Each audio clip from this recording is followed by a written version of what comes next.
My name is Josiah, and at 32 years old I thought I had finally established clear boundaries with my overbearing family.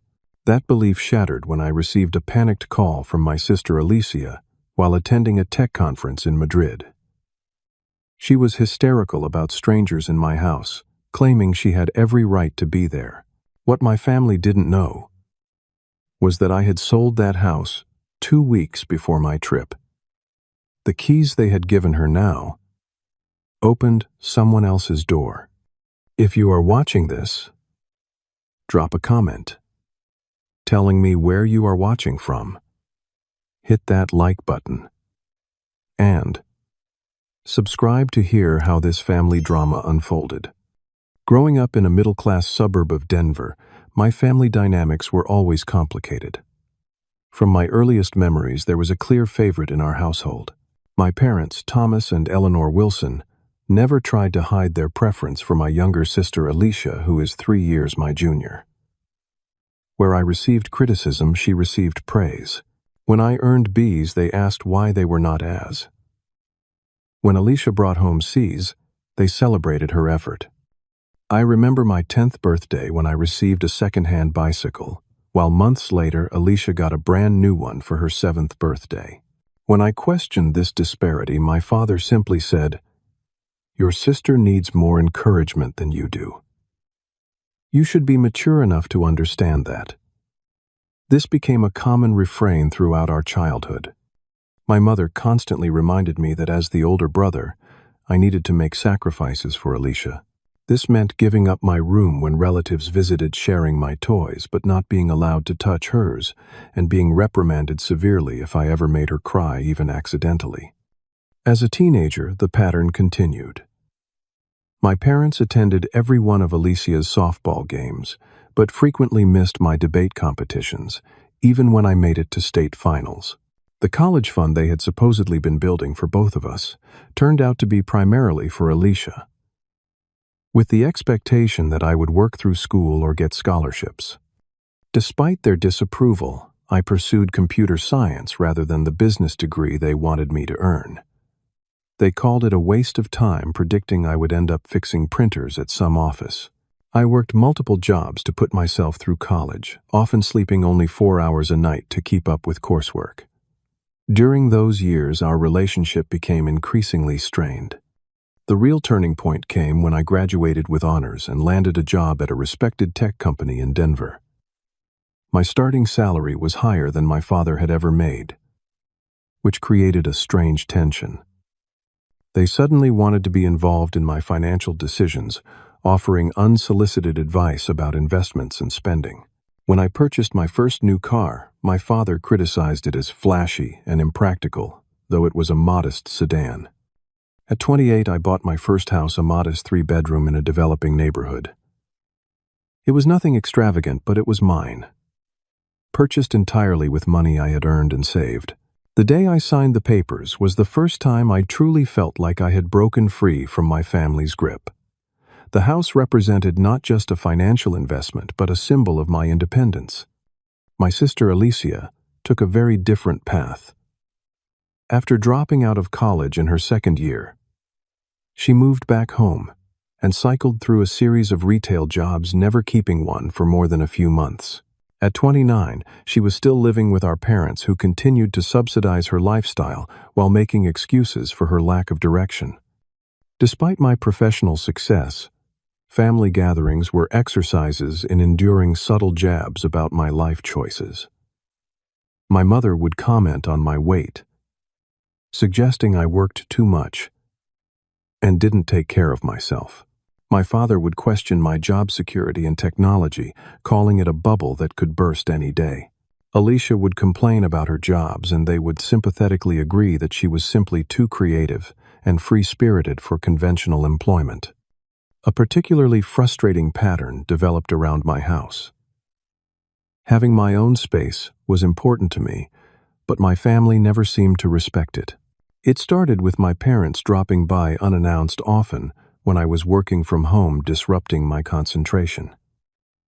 Then Alicia began asking to use my house for various reasons, claiming her friends were impressed by my place. There was the time she hosted a party while I was on a business trip, leaving such a mess that I had to hire professional cleaners. Another incident involved her borrowing my car from my garage without permission, claiming she thought I would not mind. Each violation was met with minimization. "We are family, why are you so uptight?" my mother would say. "Alicia was just trying to impress her friends. You should be flattered." The breaking point nearly came when I returned from a weekend away to find Alicia had moved a friend into my guest room. Apparently, her friend had been evicted, and my sister had offered my house as a temporary solution without consulting me. The friend stayed for 2 weeks before I finally put my foot down and insisted she leave, causing a family argument where I was painted as heartless. Throughout these challenges, my girlfriend Natalie became my rock.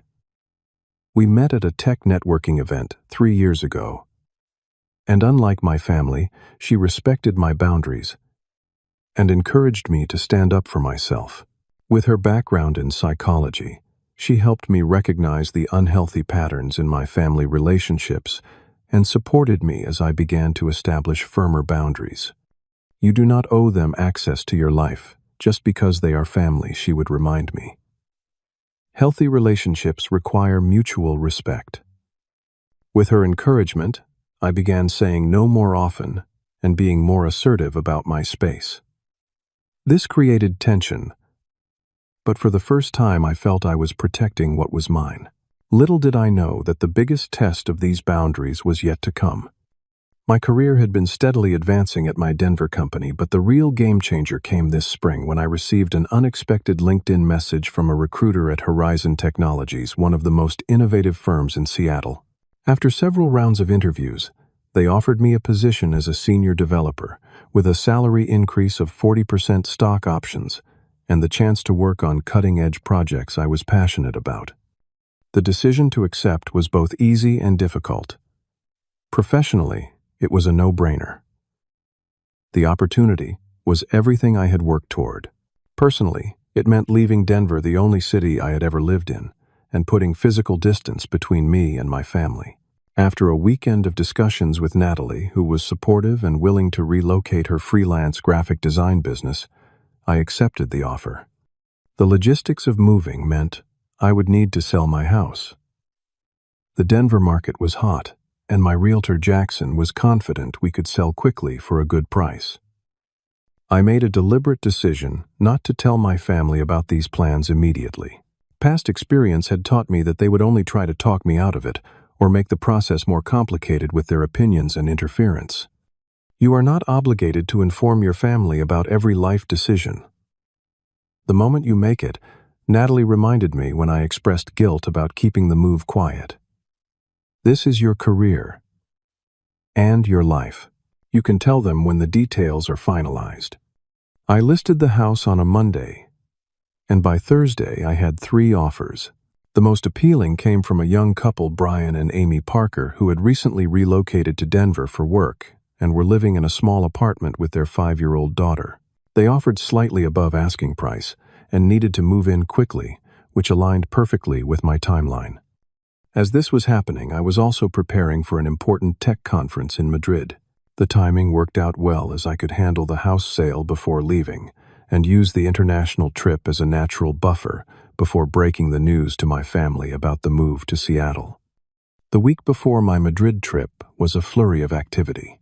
I signed the paperwork to sell the house, arranged for most of my belongings to be put in storage, and packed what I would need for my 3 weeks in Europe, followed by my direct move to Seattle. Jackson handled the closing professionally, and the Parkers were excited to move in the weekend before my departure. The day before I left for Madrid, I met Brian and Amy at my house, now their house, for the final walkthrough. They brought their daughter Lily, who was excited about having her own room for the first time.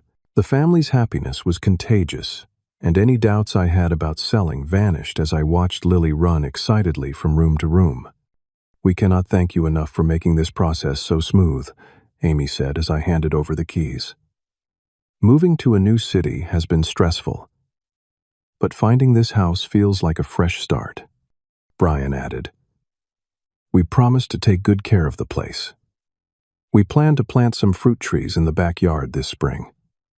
But Bud, Bud, Bud, Crumb, Brian. I gave them a brief tour, showing them the quirks of the house, like the temperamental garage door opener and the best settings for the water heater. Before leaving, I made sure they had my contact information in case any issues arose. I will be in Madrid for the next 2 weeks, but feel free to email me if anything comes up, I told them. Jackson also said he would be available if there are any immediate concerns. Walking away from my first home was more emotional than I had anticipated. As I got into my Uber, I took one last look at the house that had represented so much to me. It had been my sanctuary, my first real asset, the physical manifestation of my independence. Now it would serve that purpose for another family. That evening, Natalie came over to the hotel where I was staying before my early morning flight. We celebrated the successful sale and my upcoming adventure with takeout and wine. "I am proud of you," she said, raising her glass. "This is a big step toward the life you want, not the one your family thinks you should have." I nodded, feeling a mixture of excitement and apprehension. I just hope they take the news well. I should probably call them before someone else tells them I am moving. "Give yourself the Madrid trip first," Natalie suggested. "Enjoy the conference, make your connections, and deal with family dynamics when you return. You deserve to experience this opportunity without their voices in your head." I agreed, deciding that I would call my parents upon my return when the house sale was complete and my move to Seattle was imminent. It felt like a cowardly approach, but also a necessary one for my mental health. The next morning, I boarded my flight to Madrid, excitement about the prestigious tech conference overshadowing any lingering concerns about my family's reaction. The conference was a significant opportunity to network with international developers and learn about emerging technologies that would be valuable in my new position. Madrid welcomed me with warm weather and vibrant energy. The conference exceeded my expectations with inspiring keynote speakers, valuable workshops, and evening events that allowed for meaningful connections with peers from around the world. I was particularly proud when my presentation on innovative debugging techniques was well received, with several attendees approaching me afterward to continue the discussion. In my free time, I explored the city, visiting the Prado Museum, wandering through Retiro Park, and enjoying authentic Spanish cuisine. I sent Natalie daily updates with photos and stories of my adventures. Not once did I call my family, though I did send a brief group text with a photo of the Madrid skyline, simply saying, "Greetings from Spain." My mother responded with questions about when I would return and if I would visit them immediately, which I answered vaguely. As the end of the conference approached, I felt refreshed and inspired, ready to begin the next chapter of my life in Seattle. Little did I know that my carefully laid plans were about to collide dramatically with my family's entitlement. On my final day in Madrid, I was enjoying a farewell lunch with colleagues at a charming restaurant in Plaza Mayor. The sun was warm, the paella was delicious, and I was feeling content with all I had accomplished both professionally and personally over the past month. That sense of peace was shattered when my phone began vibrating repeatedly with incoming calls from my sister. Initially, I ignored it, assuming Alicia wanted something trivial that could wait until I returned to the States. When she called a fourth time in succession, I excused myself from the table and stepped outside to answer. "Josiah, there are people in your house," Alicia shouted, her voice pitched with panic. "They claim they bought it, but I know that cannot be true. I think they are squatters or scammers. I have already called the police." My stomach dropped as I realized what was happening.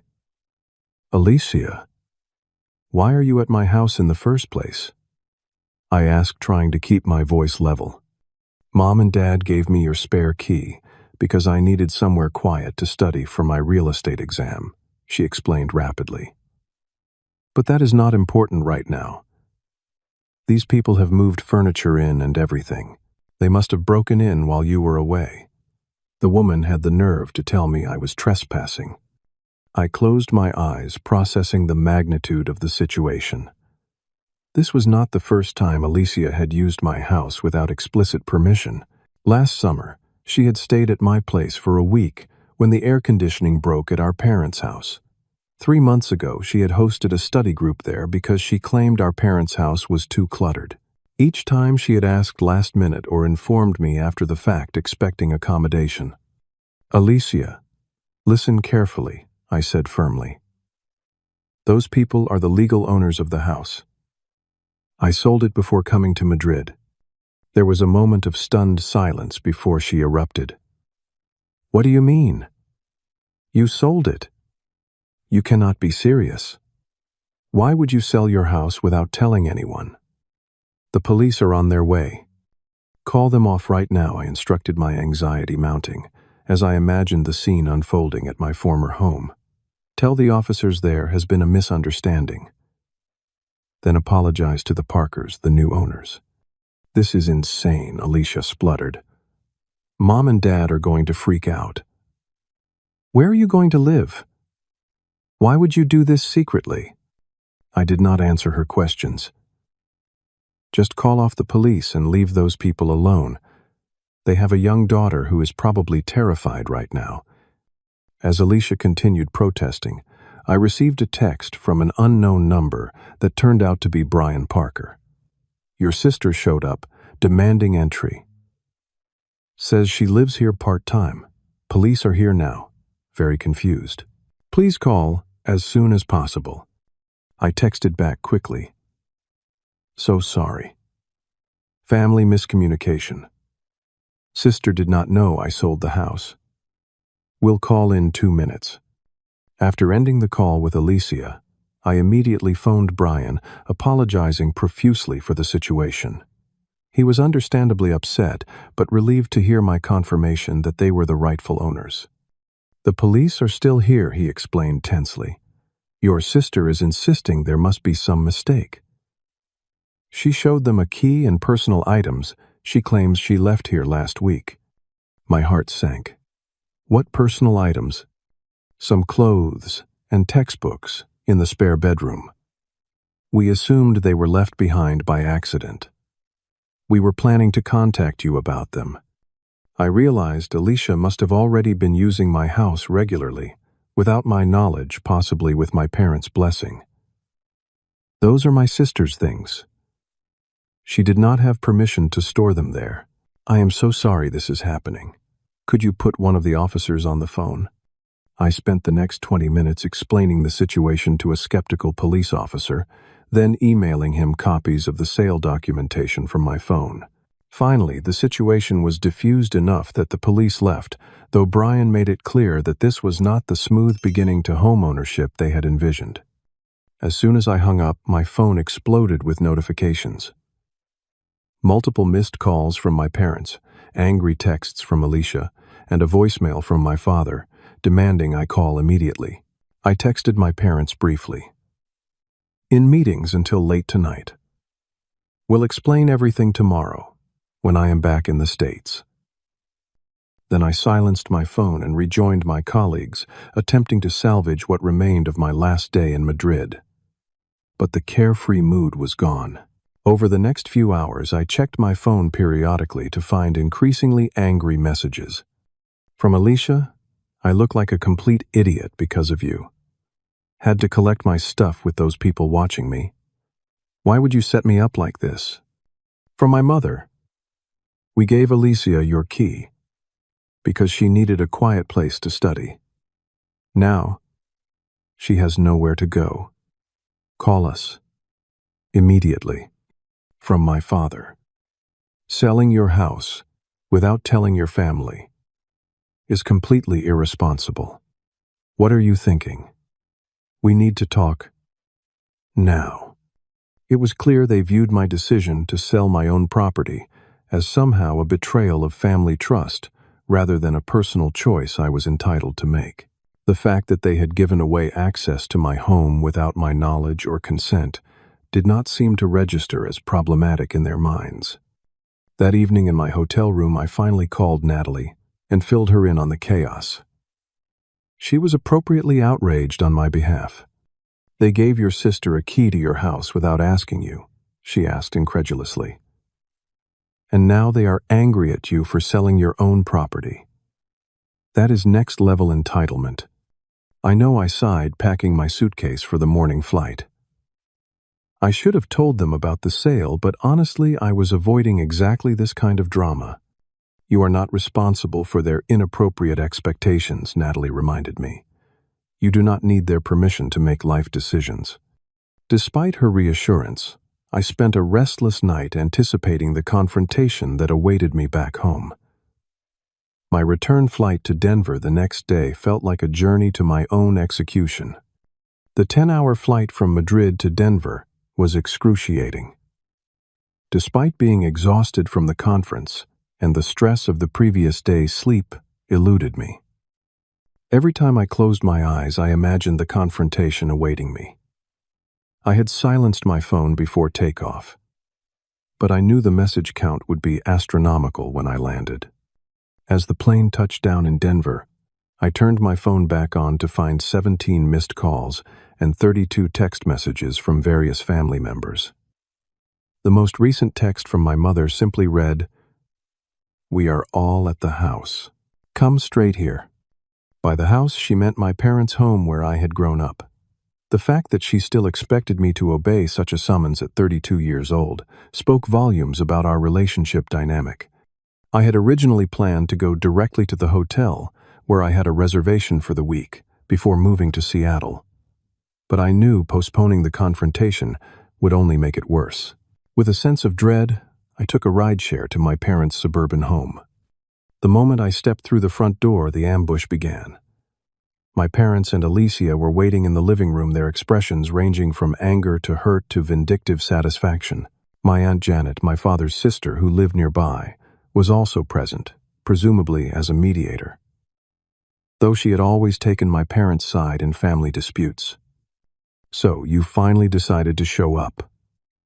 My father began, his voice tight with controlled anger. "Would you care to explain why you sold your house without consulting any of us?" I set down my luggage, determined to remain calm. I did not realize I needed family consultation to make decisions about my own property. My mother interjected, her voice quivering with what seemed like practiced emotion. "How could you do this to your sister? You know she was using your guest room to study. She has her real estate exam in 2 weeks. I was never asked if Alicia could use my house regularly," I pointed out. Finding out that you gave her a key without my permission was quite a surprise. Alicia, who had been uncharacteristically quiet, finally spoke up. "You deliberately set me up to look like a fool. I was humiliated in front of those people and the police. Is that what you wanted?" I took a deep breath. I did not set anyone up. I sold my house because I accepted a job in Seattle with Horizon Technologies.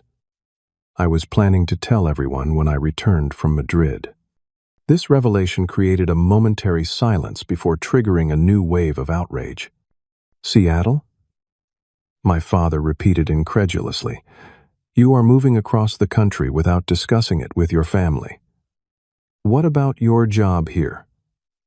What about your responsibilities?" "My responsibility is to my career and my future," I replied evenly.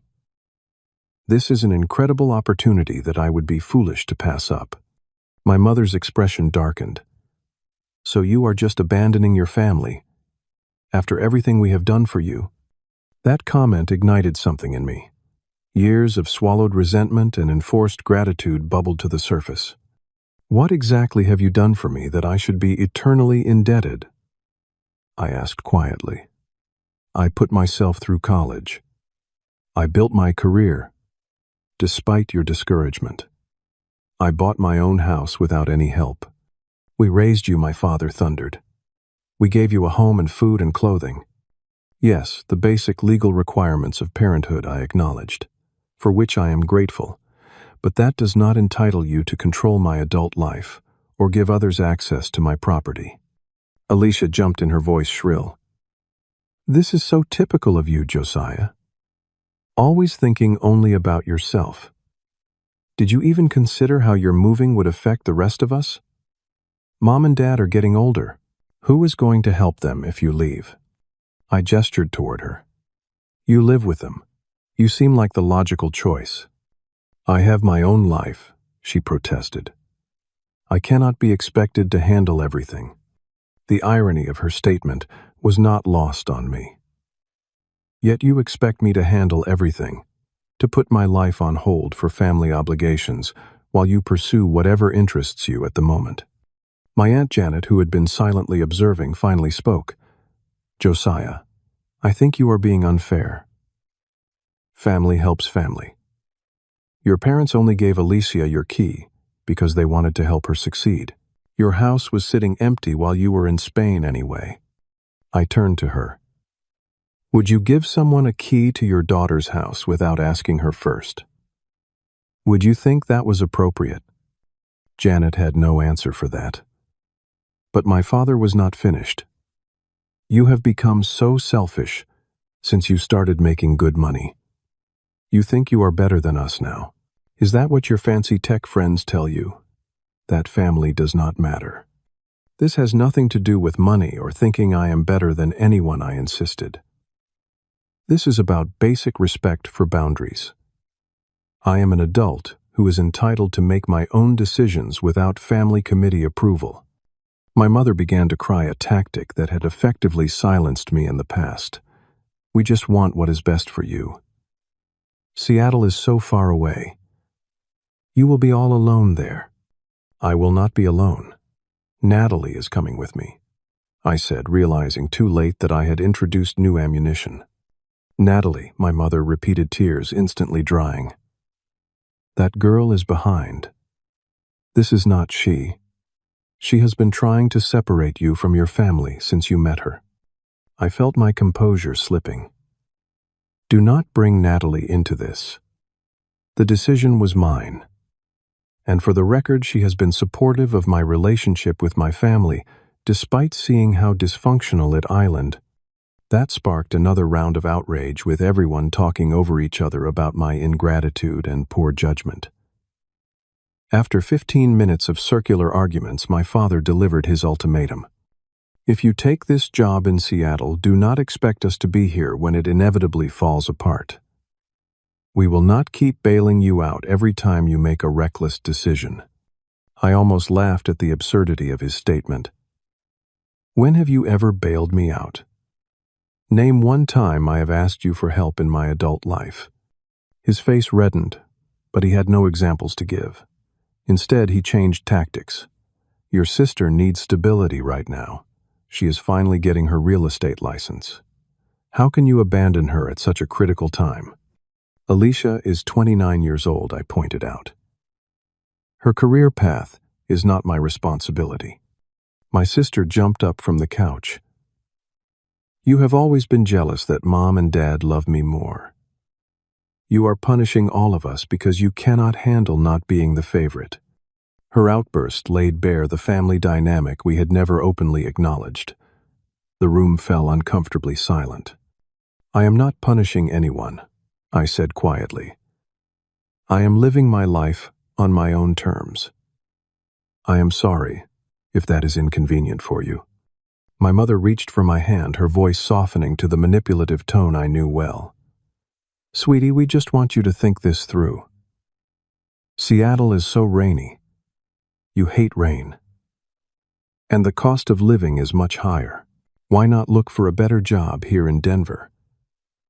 We could help you find a nicer house in a better neighborhood. I gently pulled my hand away.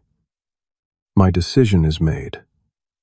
I start at Horizon in 2 weeks.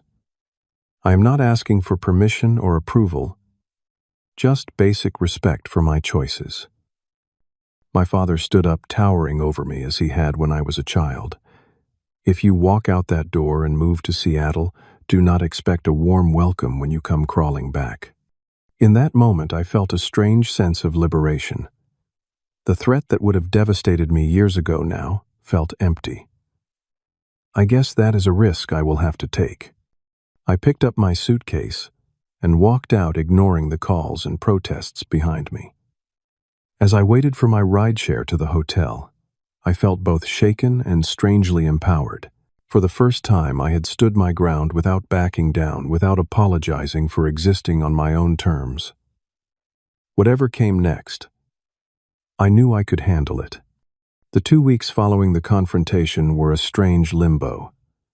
I stayed at a downtown Denver hotel, wrapping up final details at my job and preparing for the cross-country move. My phone remained mostly silent from family, though I received occasional guilt-laden texts from my mother, asking if I was still mad and suggesting we talk things through before you make a mistake you will regret. I did not respond to most of these messages, needing space to process the volcanic family eruption. When I did reply, I kept my responses brief and factual. Not mad, just busy preparing for the move. Will call when I am settled in Seattle. The silence from my father was complete, though not surprising. He had always responded to conflict with stonewalling. Alicia had blocked me on all social media platforms, but according to mutual friends, she was posting vague victim, playing statements about toxic family members who stab you in the back, and finding out who really loves you when times get tough. What did surprise me was the number of extended family members who reached out having heard dramatically distorted versions of events. My cousin Michael called to ask if it was true that I had left Alicia homeless by selling my house without warning. My maternal grandmother sent a concerned email asking why I was abandoning the family in their time of need and reminding me that family should always come first. I found myself repeatedly explaining that I had sold my own house to facilitate a career move, that Alicia had never lived with me, and that my parents were perfectly healthy and financially stable. The need to defend basic adult decisions was exhausting, but illuminating, revealing how the family narrative had always been controlled by my parents. 5 days after the confrontation, my Aunt Janet called and asked to meet for coffee. Expecting another lecture, I was surprised when she arrived with a more thoughtful perspective. "I have been thinking about what you said," she admitted as we sat in a quiet corner of the cafe. "About giving someone a key to my daughter's house without permission. You were right. I would never do that. It was inappropriate." Her acknowledgement was vindicating, though I kept my response measured. "Thank you for saying that. I still think you could have handled the situation better," she added quickly. "Telling your family about the house sale and the move would have prevented the whole disaster with Alicia and the new owners." I nodded. "You are probably right. I avoided the conversation because I anticipated exactly the reaction I got, but that just made it worse. I should have been direct from the beginning." Janet stirred her coffee thoughtfully. "Your parents are struggling with this more than they let on. They have always seen you as the stable one, the one they do not have to worry about. Your sister has needed so much support that they have leaned on you being independent. Being seen as the responsible one should not mean I get less consideration, less respect," I pointed out. "It should mean my decisions are trusted." "I know," Janet sighed. "The family dynamic has not been fair to you. But they do love you in their way." I appreciated her attempt at mediation, even if it did not change the fundamental issues. I love them too. But I need to live my own life, make my own choices. I hope eventually they can respect that. As I prepared to leave Denver, I felt obligated to visit my grandmother, my mother's mother, who at 83 was the family matriarch. Unlike the rest of the family, she had always been fair-minded, though traditional in her views on family obligation. Her small house was, as I remembered from childhood visits, filled with family photos and the scent of cinnamon. She welcomed me with a warm hug, but did not hide her disappointment. "Your mother tells me you are moving far away," she said as she served me homemade apple pie. "She is very upset." "I know, Grandma," I replied. "But this is an amazing opportunity for my career. I would be foolish to pass it up." She studied me carefully. "Is that the only reason? Or are you running away from something?" Her perceptiveness caught me off guard. "Maybe both," I admitted. "The job is genuine, But the distance from family drama is also appealing right now. To my surprise, she nodded understanding. Families can be suffocating sometimes. Your grandfather and I moved from Chicago to Denver when your mother was young, partly for his job, but partly to get some breathing room from his overbearing parents. This was family history I had never heard before. Really, Mom never mentioned that. She was too young to remember the tension, Grandma explained. But I remember. His mother acted like I had kidnapped her son. She patted my hand. Sometimes you need space to grow. Just do not stay away forever. Find a way back to each other eventually. Her understanding was a balm to my conflicted emotions. I will try, Grandma. I promise. As my departure date approached, I made a point of visiting the Parkers to apologize in person for the family drama that had disrupted their homeownership. Brian answered the door, initially guarded, but invited me in when I explained my purpose. Their daughter Lily was playing in what had been my home office, now transformed into a cheerful playroom with bright colors and toys. The house already looked different with new furniture and family photos on walls that had once held my sparse decorations. Somehow, seeing their happiness in the space made my decision feel even more right. I wanted to apologize face to face for what happened. I told them, as Amy offered me coffee, my family giving out keys without my knowledge was completely inappropriate, and you should never have been put in that position. Brian's expression softened. It was certainly a memorable first week of homeownership, but we understand family complications. My own mother was not thrilled when we moved to Denver from Chicago. The police were very understanding once everything was sorted out, Amy added. And your sister did apologize before she left with her things, though she seemed more embarrassed than sorry. That sounded like Alicia, who had always been more concerned with appearances than genuine accountability. Still, I was relieved she had at least gone through the motions of an apology. I also wanted to make sure there were no lingering issues with the house before I leave town, I added. Everything is working perfectly, Brian assured me. We are already planning the backyard landscaping for spring. As I prepared to leave, Amy asked, "Is your family eventually going to be okay with your move?" It seemed like there was a lot of tension. I shrugged. Time will tell. Family relationships are complicated. Well, we wish you the best in Seattle, she said warmly. This house has been a blessing for us, so something good came out of your decision, whatever your family thinks. Driving away from my former home for the last time, I felt a chapter of my life definitively closing. The house had served its purpose, providing me independence, and now funding my next step forward. I hoped the Parker family would create happier memories within those walls than my own family had managed to do. In my final days in Denver, I focused on time with Natalie and the few close friends who had supported me through the years. Natalie had already arranged to transfer her freelance design clients and was excited about the move, viewing it as an adventure we would tackle together. Her unwavering support throughout the family drama had only strengthened my certainty that she was the right partner for me. The night before our departure, as we shared a quiet dinner at her apartment, surrounded by packed boxes, she raised her glass in a toast. To new beginnings, boundaries, and building our own definition of family. I clinked my glass against hers, feeling for the first time that the pain of the family rupture might eventually be worth the freedom it had granted me. Seattle welcomed us with uncharacteristically sunny skies, as if affirming our decision to start fresh. The corporate housing Horizon Technologies provided was a sleek downtown apartment with views of Puget Sound. A temporary home while we searched for a permanent place. After the tension in Denver, the anonymity of a new city felt liberating. My first day at Horizon exceeded expectations.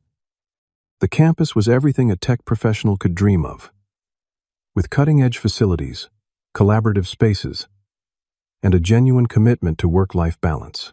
My new team was diverse and welcoming, immediately valuing the expertise I brought from my previous position. The projects they assigned me were challenging and innovative, pushing me to expand my skills while building on my strengths. "We are excited to have you on board," my new manager Sophia told me during our first one-on-one meeting. "Your presentation in Madrid impressed our team lead, and we think you will bring a fresh perspective to our development process." For the first time in my career, I felt completely valued for my professional contributions without any undercurrent of family expectations coloring my experience of success.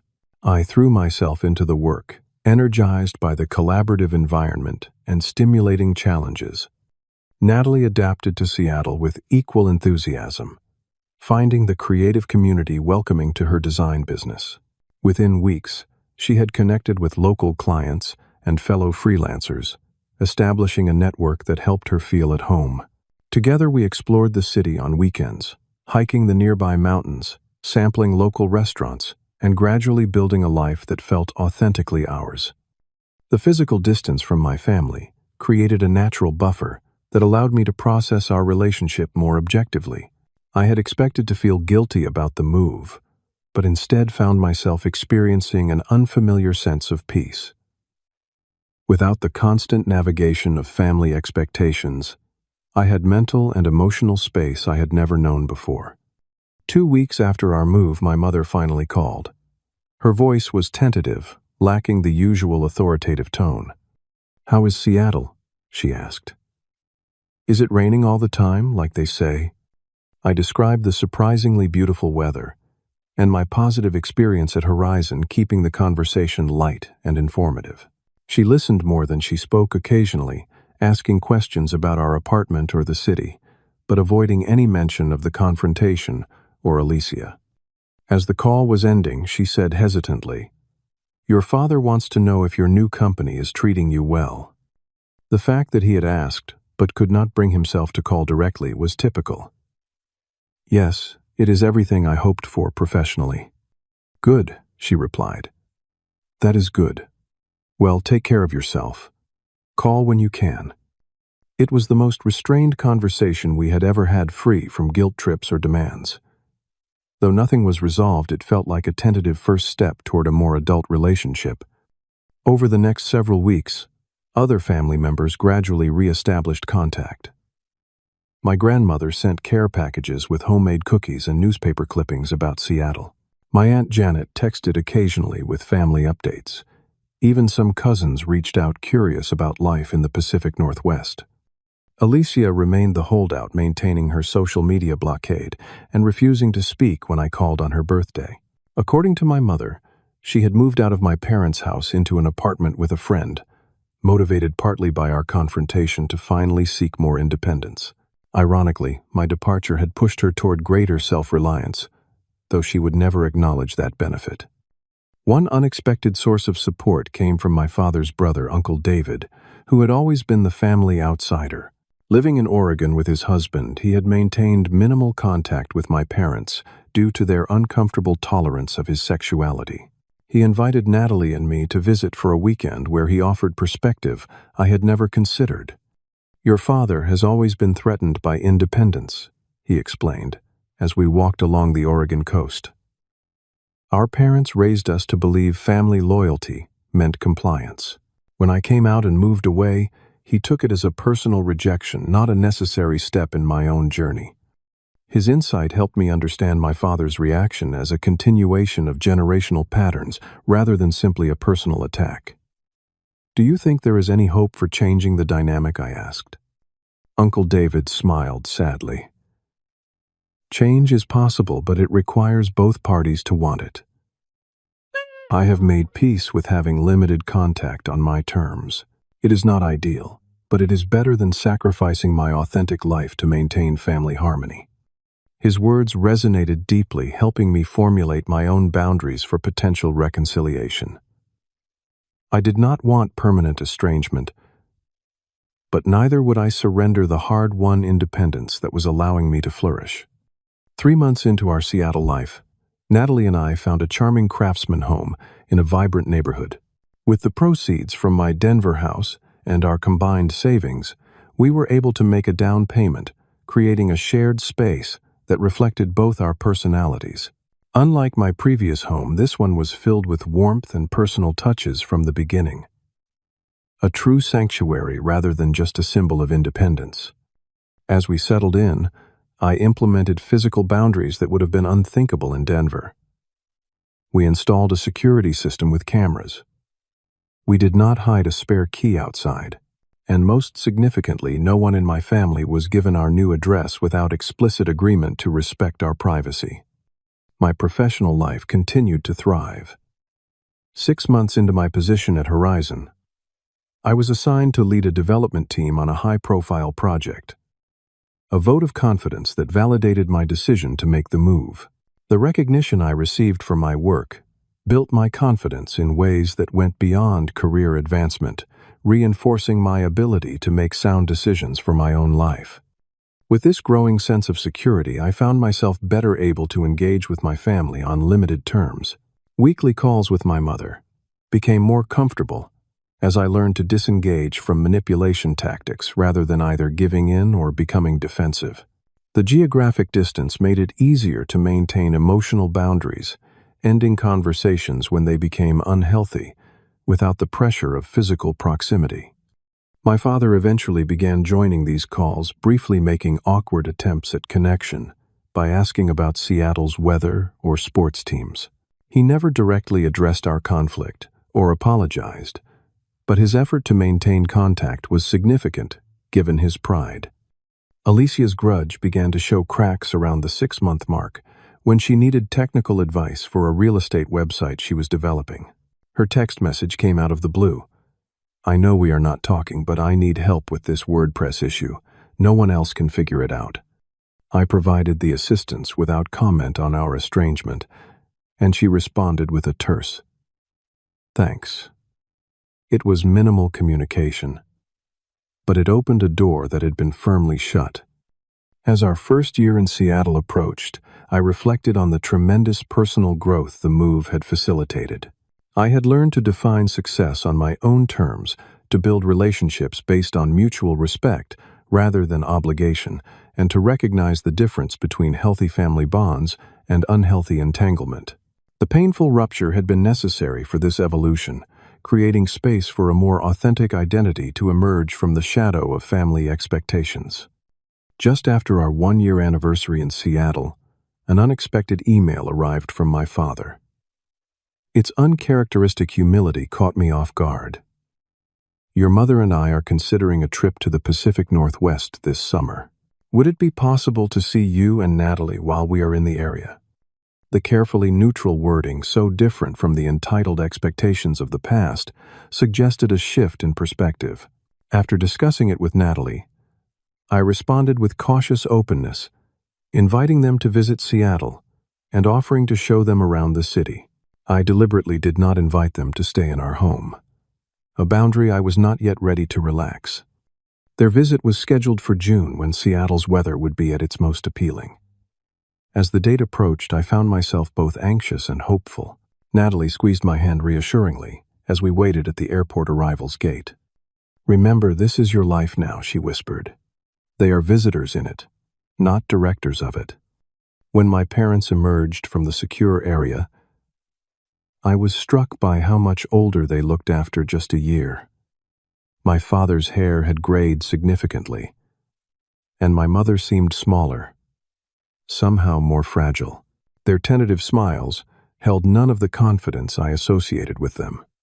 The first hour was awkward, filled with safe topics and careful politeness, as we took them to their hotel and then to lunch at a waterfront restaurant. It was my father who finally broached the subject we had been avoiding. "This is a beautiful city," he said, looking out at the water. "I can see why you wanted to move here. The opportunity at Horizon was worth it." Coming from him, this validation was unprecedented. "Thank you. It has been everything I hoped professionally." My mother reached across the table to touch my hand. "We have missed you, Josiah. The house feels empty without your regular visits." I acknowledged her sentiment without promising to visit more often. I have missed certain things too. Your sister asks about you, she added hopefully. She would never admit it, but I think she regrets how things have been between you. Rather than being drawn into discussing Alicia, I steered the conversation toward more neutral ground, showing them photos of our new house and describing some of our favorite Seattle discoveries. The real breakthrough came the following day when Natalie strategically arranged to be busy with work, giving me time alone with my parents. As we walked through the quiet paths of Washington Park Arboretum, my father cleared his throat uncomfortably. I owe you an apology. He said the words clearly difficult for him. The way I reacted when you told us about moving was inappropriate. You are an adult, and it was your house to sell.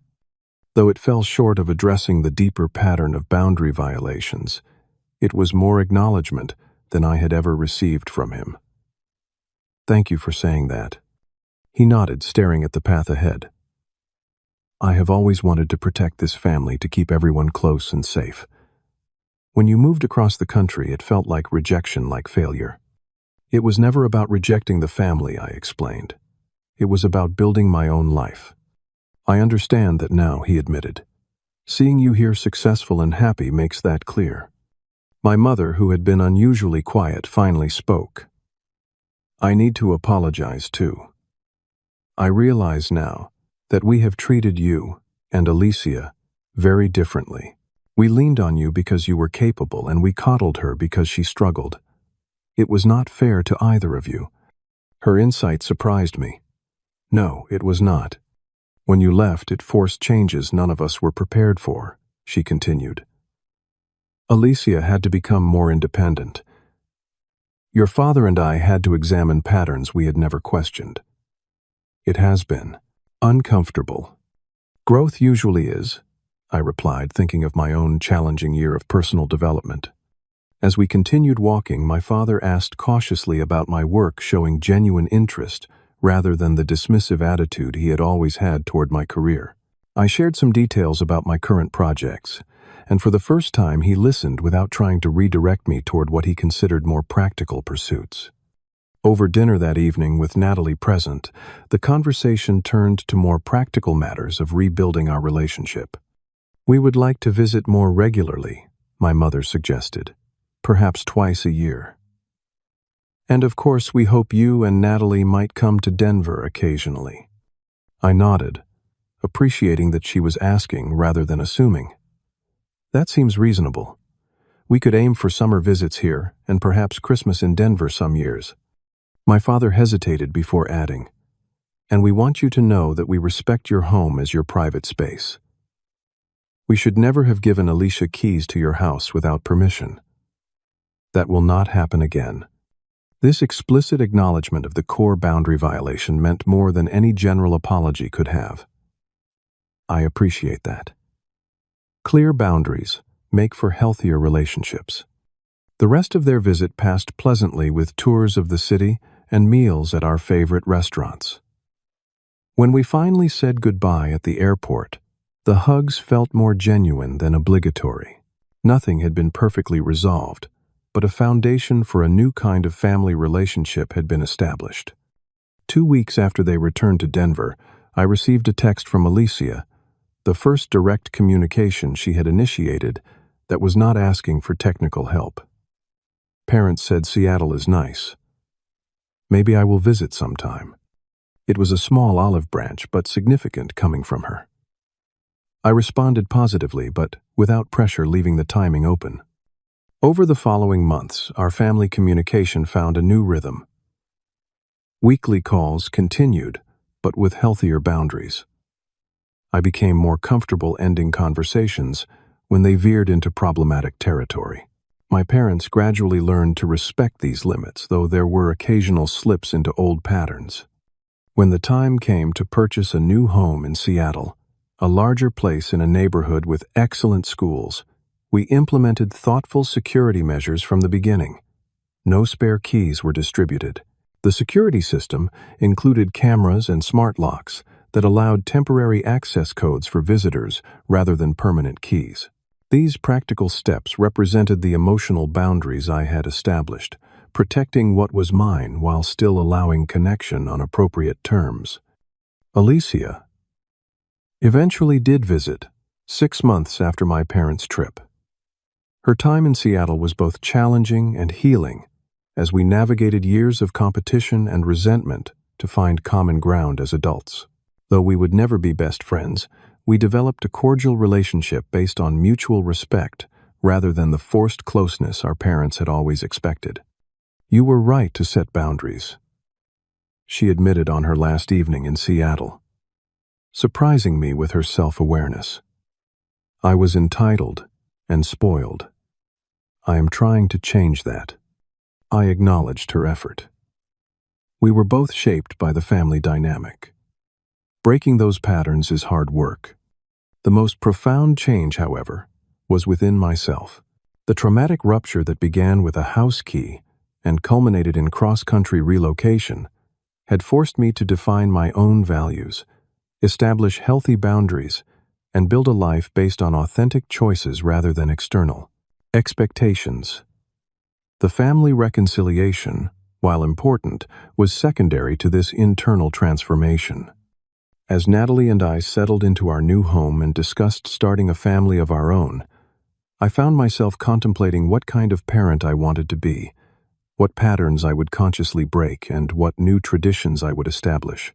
The journey from boundary violations to self-determination had been painful, but necessary, teaching me lessons I would carry forward into all future relationships. The house key incident, which had seemed so catastrophic at the time, had ultimately unlocked a door to greater authenticity and freedom. Not just freedom from unhealthy family dynamics, but freedom to create connections based on mutual respect and genuine care. Have you ever had to establish difficult boundaries with people you love? What helped you stand firm when they pushed back? I would love to hear your stories in the comments below. If this resonated with you, please like, subscribe, and share with someone who might need encouragement in their own boundary-setting journey. Thank you for listening to my story. And remember, sometimes the most loving thing you can do, both for yourself and others, is to clearly define where your front door stands and who holds the keys.